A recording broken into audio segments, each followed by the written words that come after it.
welcome to the How to Spark Success show. I'm your host, Liz Hamlet, and I'm a success coach and business mentor, and I'm also founder of Spark Succeed.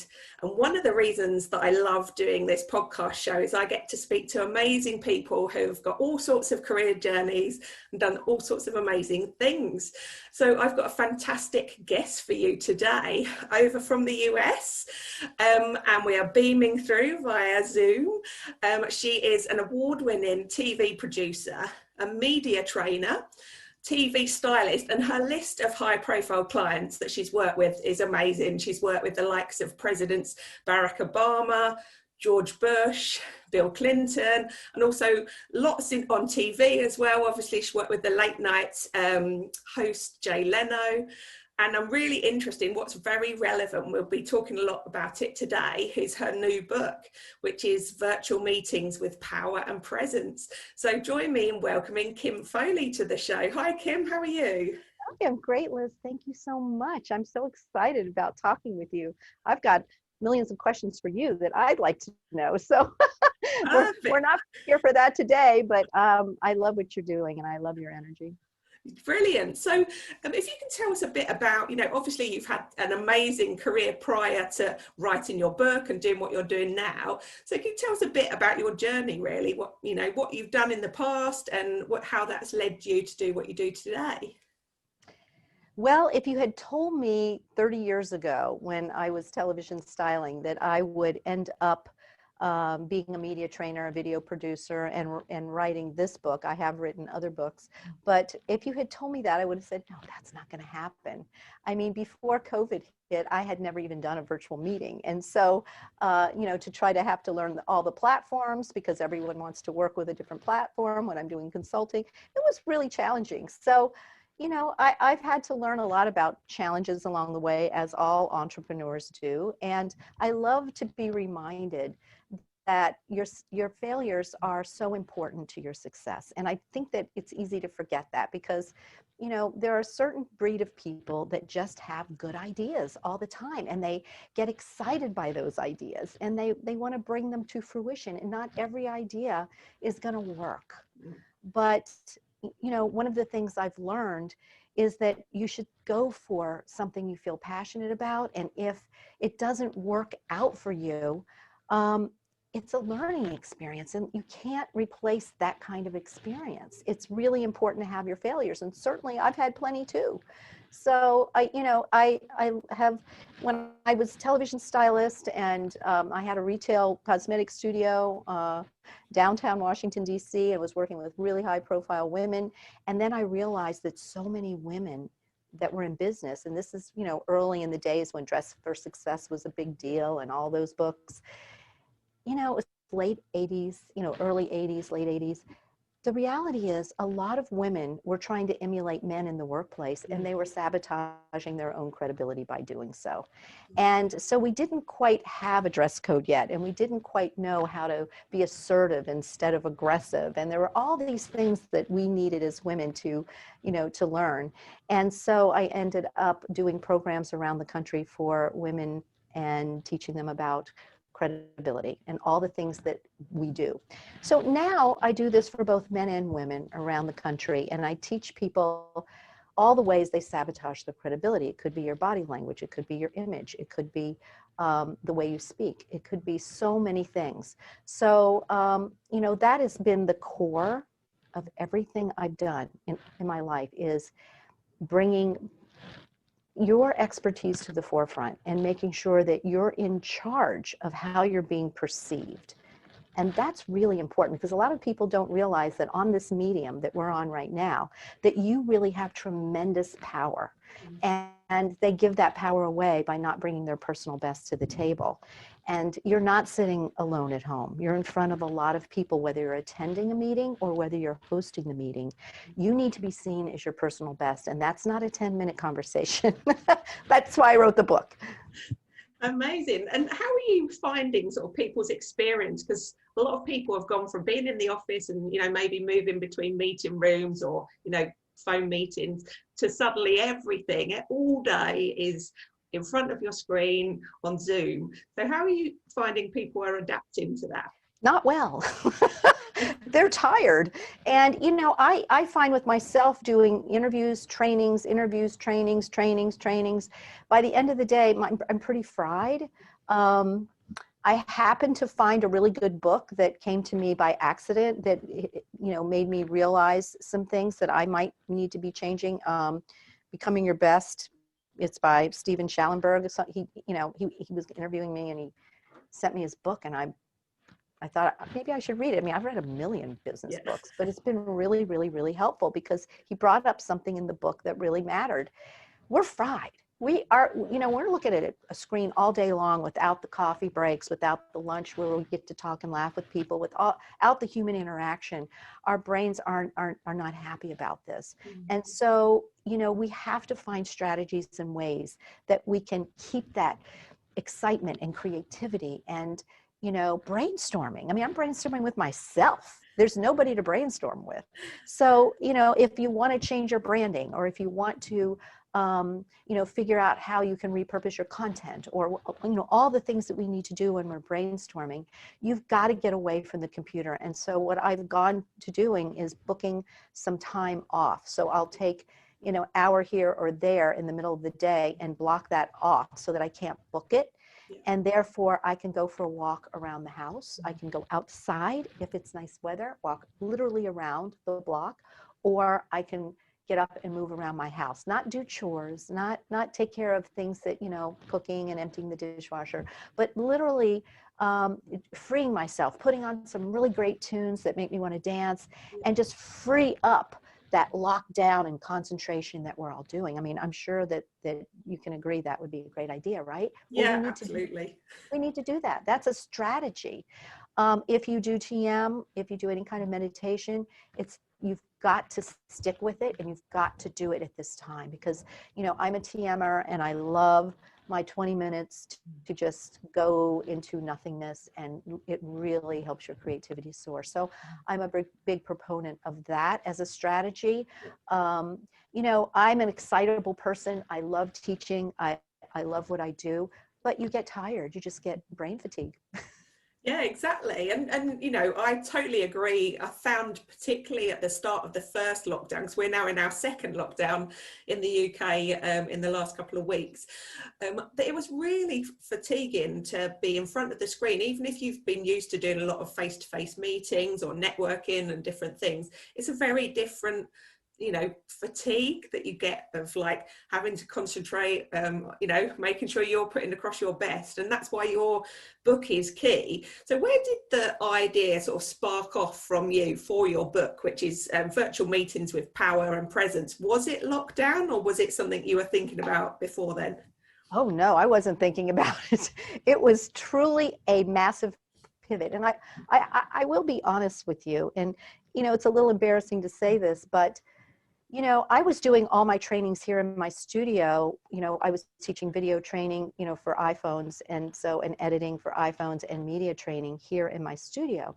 And I could no longer do that. When COVID hit, you couldn't have anybody in your space, right? So my daughter and her 1-year-old baby and husband moved in with us from New York City, because New York was the first place that really hit in the States. So they escaped and came, you know, down to Washington to stay with us, and they were doing Zoom meetings all day. And she said, you know, Mom, you could continue your business, but you've got to get on this platform so that you could continue seeing your clients, and you can still teach it. You just have to, you know, maybe do slides instead of showing them in person. And, you know, she was sort of explaining to me that this was really viable for me, because I kept thinking, no, I really need to be hands-on in person. And then at one point she said, come on, let's sit down and learn the platform. And you probably need to learn all of them, because different people are going to need different ones. And I burst out crying.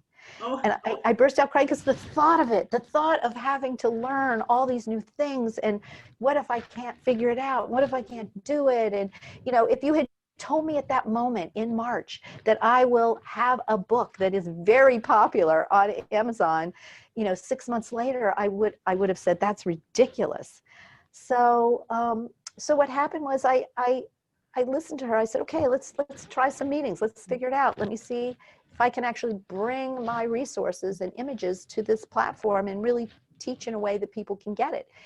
And so after I did that, I called a few of my clients and I said, you know, I'm helping people get this right so that they don't sabotage their credibility, and they learn the lighting and the framing and all about audio and how to get better internet connection and all of these things. And they said, we need that, because everybody, think about it, every business immediately went online, but there was no time to figure out how to do it right. There was no time to think about etiquette or protocol online.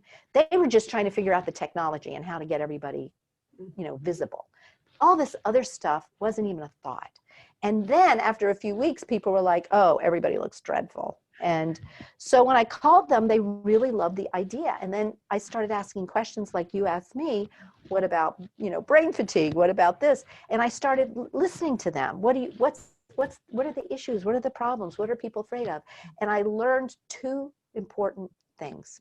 And that's when I realized that I had to write a book about it, because I realized, wow, we all feel the same way, you know? So the first thing is, why do you think is the first reason, the most important reason why people hate doing virtual meetings? Have any idea? I'd say it's either going to be tech fear or what they look like on camera. Well, you're absolutely right. That is it. And the first one is what they look like. Most people say, I don't like the way I look, and that's why I keep my camera off, or that's why I don't want to do them. I don't like the way I look. And so we can teach people the tech part, but it's very hard to teach people to love what they see on camera. So that goes to the inside. Now, let's be honest, these little tiny processors in these cameras do no justice to us. They don't make us look our best. You know, we can look shadowy and dark. And so if you don't bring in the right lighting and you don't frame yourself properly, you're not going to look good. And if you like wearing makeup, I say put more on than you think you should, because it's not going to look the way you look in the mirror. It's going to look different, because the video camera doesn't see things the same way that your mirror does, right? So there are ways to look, you know, better on this platform. And, you know, I wanted to include all of my television styling expertise with video, all, you know, together, so that people could really maximize how they look. So that's one fear, how I look. So I want to make sure that people love how they look so they can really, really shine. The next thing, as you were saying, is the tech. Okay, the tech is, you know, people can all take the time to learn that. Yes, it's scary and you know, frustrating at times. But the second reason that people don't like this platform is privacy issues. They don't like people seeing into their home. And it could be they're embarrassed by something in the background. It could be they have kids running around. It could be that people have to move around. They're in a more public space. They don't have any room. And it could be that they have a very expensive art collection they don't want anyone to know about. So there's all kinds of reasons I've come across why people don't like people looking into their private space. So, you know, we have to address that too. What do you do then? Well, maybe you need a virtual background. How do you do that so you don't key out and look weird? And, you know, how do you use a green screen, and how do you light it? And all of those things become an issue. So I try to customize everything I do toward each individual's situation, because honestly, no two people have the same challenges to this. Oh, that's fantastic. And, you know, with all your experience of, you know, presence and, you know, styling and everything, what would you say has been your biggest factor in your success, you know, taking into consideration all your experience and everything? I really think that the most important thing for others, you know, for me, it's internet connection and making sure people don't cut out and their audio doesn't go weird, and they don't, you know, for me, it's helping, you know, I want people to learn that first, because if you can get a good, strong connection, we can figure everything else out. But I think for people, it's how they look. They really, really struggle with, you know, framing. You're framed beautifully. You know, we need a chest up shot. We need to fill the frame. You shouldn't have all this headroom, and you should never do a shoulder up shot. These are things that people don't think about. And it's really important to simulate sitting across the table talking to someone. How do we do that? We've got to have the camera eye level, not kind of eye level, not kind of eye level, really eye level. And that means it's way up high. The other thing is I stand when I do my Zoom meetings. I don't sit. And the reason is I find that I can shift my weight, I can use my body language and step back, and I become much more dynamic if I stand than if I'm locked down to a chair and I'm just staring in. I'm sure you've noticed in all the Zoom meetings that you've done as well that people's body language gives them away. And they need to not lean back in their chair, get their shoulders above their hips, get a pillow behind your back, sit up straight, look engaged, look like you're valuable and that you're worth every penny. These are things that really sell you. Looking into the eye of the camera and not looking at the people on the screen. If you are doing the talking on a meeting, say you're inspiring someone, you're selling something, you're informing people, whatever it is you're doing, look into the eye of the camera when you're speaking. If you're not speaking, you can look at the screen and check out whatever you want. But it's really important to look at the camera when you're talking, because now it looks to them like you're looking into their eyes. So now you're really simulating that meeting, right? And that's what we're trying to do. We're trying to simulate a meeting, and we can do it. Yeah, some great tips there. And I know people will be jotting these down, listening to them.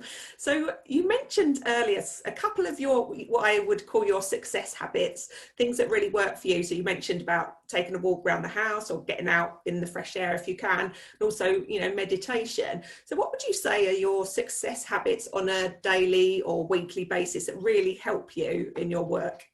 I'm not a person who loves exercise. So what I did was I found somebody to play tennis with, and we go to a public court outdoors with gloves and coats. And as long as it's not raining or snowing, we can play tennis in the cold, no problem. So I play tennis almost every single day, early in the morning, usually 7:30 or 8. And we play for about 40 minutes and we're playing singles. So that means one thing, I'm running. So if you don't, you know, but if you asked me to go out and jog a block, I wouldn't do it. I'd say, I don't know how to jog, but I will run for 40 minutes straight to get that little yellow ball. And so it doesn't make sense, but that's how I get my exercise. If I can't go out, I'll put on some great music, maybe a dance list, and I will literally just dance in front of the mirror and just for a long time, just enjoying, you know, movement, because movement helps clear the brain. It's all very connected. It'll shift you from, you know, from anxiety to happiness. And so I think music is key for me. The other thing is I'm an early riser, and I know everyone is not an early riser. So you have to listen to your own biorhythms, but I go to bed early, get up early. You go to bed late, you're going to get up late. I mean, it's just a trade-off. And so, you know, if you get up early, people say, oh, I'm not tired at night. I can't go to bed early enough to get up early. Well, if you start, you know, you can break that cycle by simply just going to bed earlier. And whenever you wake up, you wake up. And so it's not unusual for me to wake up at 4:30 or 5 because I'm in bed by 10 at night. I'm tired. I'm wiped, completely wiped, because I've been up since 4:30 or 5. And I can get all my household things done. I can even cook my dinner. I can, you know, if I want to go out for a walk, you know, I can get everything I need to accomplish so that I can focus on business and really be my best. Yeah, and I know, you know, from others that I know that work, I do a mixture depending on what meetings. If I'm doing a meeting with Australia, I'm up very early. And so I mix it up. I know sort of other early risers who just get so much done before everyone else is up. That's right. And it's great not to be interrupted. And you know, it's really served me well. And honestly, when I was a lot younger, I wasn't an early riser. I've become one by gradually, you know, making myself get up early. Then you're tired at 10 and you'll go to bed because you're tired. You've just got to listen to your body. So you can shift that gradually over time. It may not be what you would prefer, but it's very helpful in business to be able to add those extra hours. Amazing. So, you know, thinking back over your career, you've done amazing things, and, you know, it all seems to have culminated to, you know, what you're doing now and led to, you know, being in the perfect place really now. But if you could start all over again, would you do anything differently, or what would you do differently? Yeah, there are some things I would do differently that really are important. And one of the things I would do differently is I would have kept a better account of everyone I met, and, you know, people that you come across in life. it turns out that what I've learned, and this is such a valuable piece of information, everybody you've ever met and everybody you've been connected to in your whole life is important to you in some way. You just don't know it yet. For instance, there was a time where I had this dry cleaner, and I would, take my things in once a week because I wear a lot of business clothes and jackets. I still do. And so, years ago, I was, taking something in, and we got in a conversation because we, I'd been going so many years, and I got to know the guy, and he asked me finally, what do you do? And da da da da da. And I was, teaching video production for smartphones and editing. I was telling him, and he said, "Oh, my brother's the head of blank blank company, very large company. And I bet he would really love to use this for his company." And I'm like, "Oh, okay." And I said, "Do you want a card?" Or, because back then that's what we did. We gave cards, and so anyway, he connected us. And the reality is I started learning that I don't care if it's the parking attendant, the grocery store clerk, the dry cleaner. I have gotten the most unbelievable connections from people that you just meet in life, and you strike up a conversation with, and you get to know them a little, and they get to know you. And sometimes things just have very unusual turns that you didn't expect. You can call it serendipity, or you can say you come prepared. And I feel badly that I did not in life realize that early enough, and start to document everybody you know, and who they've introduced you to, and what their contacts are. Management of your contacts is probably one of the biggest things you can do, because now if I had that mailing list, or if I had those connections, all the people that I lost track with because I was too busy to write down, and keep in touch with people who've left organizations like big companies that I was working for, who replaced them. I could have found that out. I could have followed up with people. And so treasure your connections, and make sure that you just stay tuned, drop a note to see what they're doing, because they can introduce you to other people. And I love LinkedIn for that. I'm very active on LinkedIn, and I'm Kim Foley on LinkedIn, and it's really been a valuable way to get videos out, to get hopefully my audiograms out, and all kinds of other things that we can do to help educate people and help them with their business, because all of us have something that somebody else wants.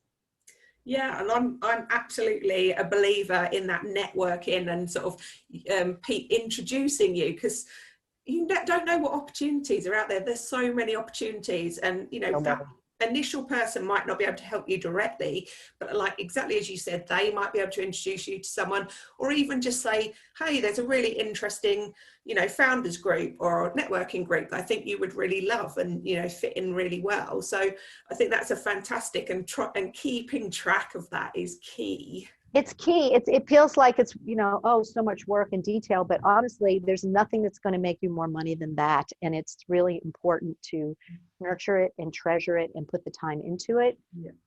I can't tell you how many Fortune 500 companies I've gotten as clients due to some back-ended way that had nothing to do with me reaching out, that had to do with somebody else who knew somebody and then introduced me. And those are the kind of things you want to keep track of, so that you can thank them, or give them a finder's fee if you wrote a big contract, or whatever. I mean, I do have people that regularly feed me clients, and I'm happy to share the wealth, if you're always going to be connecting me. Yeah. So it's really valuable, and I wish I'd known that 20 years ago. Yeah, and I think the network piece, it does almost come with confidence. You get a bit more confident and happy in your skin, and happy with how you communicate what you're doing as you get slightly older. This is one of the things I'm talking a lot to people when they're either in a transition phase or early in the career, or moving into sort of entrepreneurship. The value of not just reaching out just on LinkedIn's fantastic, but also face to face or visual, virtual networking is so important in this current day and age, to actually have that sort of personal connection. Yes. Because you just can't get that with an email or with a message. So yeah, I totally agree. So lots of lessons. Yeah, exactly. So one thing I'm really interested in your career, you have rubbed shoulders with some very powerful people, very well connected people. I'm very interested in your answer to the next question. So what would you say has been the best piece of advice that you've received about success and sparking success in your career? It's always showing up as your personal best, never letting a day go where you don't put the effort in. People know when I show up, there's a complete confidence. I'm going to be on time or early. I'm going to look like $1,000,000. You know, I'm not talking designer clothes or labels. I'm talking about looking pulled together, professional, powerful. And most people, when I would walk in, even as a television stylist, would assume I'm the producer. I would, you know, and it had nothing to do with money spent on clothing. It had to do with your overall persona, confidence, and, you know, I'm a big proponent in understanding the language of clothing. Yeah. People don't realize there is a language to clothing, and you need to take that to heart and understand what it is you're telling people through, you know, your hairstyle, your glasses, your clothing, your background. Do you look tired and worn out? Is your facial expressions saying, you know, I just hate life and I hate what I'm doing? Or do your expressions say, you know, I'm joyful, I'm hopeful, and I'm open? So, you know, I think that people have said to me over the years, when I've worked with really big political candidates, and I've worked with lots and lots of people that you know from the news, it's because they have pulled me aside and said, you know how to calm people down, you know how to get them ready for their big moment. You know, they're going to be doing a debate or they're going to be doing something important. And I'm there to secure them in what they're wearing, how they look makeup-wise, hair-wise. You know, I've even gone to the, you know, one time I was working on you know, an address from the president, you know, after they're elected and they're sworn in, there's a, you know, whole event. And I saw that the speaker was not wearing the appropriate tie for that really important moment. And I literally left the set, ran to the train station down the street from Capitol Hill, bought a tie and brought it back. And that was really hard because it was hard to go through security. And, but I did that in heels, running to the train station, getting the tie, bringing it back, and insisting that he change his tie. And you have to have the confidence of what you're doing when you're doing that, because he didn't want to change his tie. So it was a moment where I could, you know, say, follow your gut instinct, you're right. And, or, okay, you don't want to change your tie, you know, no. So I had enough confidence in, you know, what I did to do that moment. But I've had some, you know, very exciting experiences being on, you know, a big battleship. I had to do something once on a huge battleship, and I got to drive a M1 tank. I'm sure that you know, the military wouldn't be happy to hear that. No woman had been driving a tank, but I got to take it across the obstacle course at one of our military bases. We were actually working with Tom Clancy, the author, and he was narrating a military video. And I was working with him, so they had to lift me on and off of this big tank, you know, 1,000,000 times a day to touch him up. And I got to know the guy who lifted me up very well, because he lifted me probably 30 times in a day. And so he finally said, "Do you want to drive the tank at the end of the day?" And I said, "Is that allowed?" And he said, "No, but nobody will know." He says, you know, and I said, "What do I have to do?" He goes, "You got to suit up in a, you know, fireproof suit and wear a helmet, and we'll take you out there and you can drive the M1 tank." And it was one of the most thrilling moments. Oh, amazing. Yeah. That'll be something you'll remember forever. Yes. I mean, you know, I've been put in some very unusual situations, and I feel very fortunate, but I've worked very hard for it. And consistency is important. You can't show up part of the time looking like you're the expert that you are, and the days you don't feel like it, say whatever, it doesn't really matter. No, every single day matters. Every single day matters. And remember, people want what it is that you are excited about, you know, whether it's information or a product or a service. Believe in it and be excited about it. Oh, some amazing stories and amazing tips. So before we wrap up, I'd really like, in relation to your new book, if you could give one top tip to people to how to sort of present online with power and presence, what would your one key tip be? To read the book. And the reason is, and it's because you can get your lighting right. And Liz, you can get your lighting right, but then you could have your computer way down low looking up. You could get your computer at the right height and have bad lighting. You could have poor sound where people can't hear you. I mean, I have a very inexpensive lavalier mic on that's a USB connection right into my computer. It's $18. It is not expensive. It works like a charm. So there's all kinds of things that you can do to up your professionalism for these meetings. This is the only way we can get in front of people right now. You cannot afford not to get this right.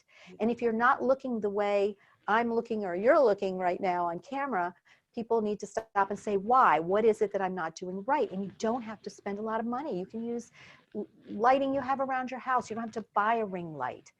I don't have a ring light. I use a $7 Target desk lamp, and I put one for my background and two for my foreground looking right at me, and I'm beautifully lit. $7. So, it's what I'm trying to do is make everyone more aware. Just be aware of how you're being perceived, own it, and then get excited by your presence and how you can get in front of people. I like using body language, stepping back, using my hand, shifting my weight. Make that presentation or that moment with people exciting and valuable for them. Yeah. Oh, I love your energy. It's fantastic. I can sit and talk to you for hours, Kim. So if people want to find out more about the book and about your work, where's the best place for them to go? They can go to kimfoley.com. They can go to my YouTube channel, Kim Foley. They can go to LinkedIn, Kim Foley. They can go to Kim Foley Video for Instagram. They can go to Kim Foley Video for Twitter. And, I have tons of videos out there, all produced and edited on a smartphone. And I'm a big believer in that, the research shows that whenever you are utilizing video, like we're doing on a Zoom call, the power of that is amazing. It's the next best thing to being in person. And it does not compare to just words written on a page. So people need to learn how to harness that, because it's going to help you so much. And our brains are so hardwired for moving images. Our brain loves it. Yeah. Oh, amazing. I'm going to make sure I include all your links in the show notes for anyone that wants to head over and obviously get a copy of your book and get the tips. Yes, it's got a lot of visuals too, because I wanted to, illustrate what I was talking about, whether you get the ebook or the printed version, tons of visuals. So it's going to really be helpful for you. Oh, that's amazing. Well, thanks so much for sharing all your tips and your stories from your amazing career. And, no doubt we'll keep in touch and hear more about what you're doing. I'd just like to thank the listeners today for joining us for this fantastic episode. And if you are inspired by what you hear today and you would like a call with myself, you can head over to sparksucceed.co.uk, or of course head over to Kim's website to have a look at the book and find out all her tips and videos, resources that you can hit up and become an expert on your virtual meetings. And join me for the next episode, where I'll be joined by another fantastic guest who will be sharing their success secrets and all their career journey. So thank you so much, Kim. It's been fantastic to have you here, and let's keep in touch. I would love that. Thanks so much, Liz. Thank you. Take care. Bye.